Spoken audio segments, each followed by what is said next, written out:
Jayesh Patel, director Sumul dairy. Sumul ડેરીને Indian dairy association તરફથી, west zone તરફથી ખાસ કરીને સુમૂલ ડેરીના જે પારડી જે પ્લાન છે એને પ્રથમ ક્રમાંકનો એવોર્ડ મળ્યો છે. સમગ્ર દક્ષિણ ગુજરાત સાથે જોડાયેલા 2.5 લાખ પશુપાલકોમાં એક આનંદની લાગણી છવાઈ છે.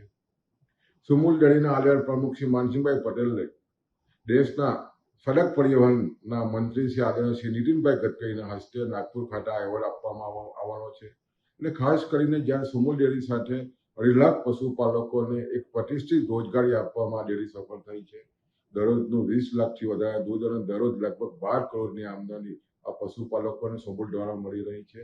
તમામ પશુપાલકોમાં એક ખૂબ જ આનંદની લાગણી છે. અને ખાસ કરીને નવી પાડીનો જે પ્લાન્ટ છે ત્યાં 1 લાખ લીટરનું આઈસ્ક્રીમ પ્લાન્ટ અને 4 લાખ લીટરના પાવડર અને બટર પ્લાન્ટના જે વિશેષ કરીને સારી કામગીરીનો આ એવોર્ડ મળ્યો છે. એને કારણે સમગ્ર પશુપાલકોમાં આનંદ છે અને આવનારી 17મી તારીખે નાગપુરમાં આદરણીય પ્રમુખશ્રી આ સ્વીકારવાના છે.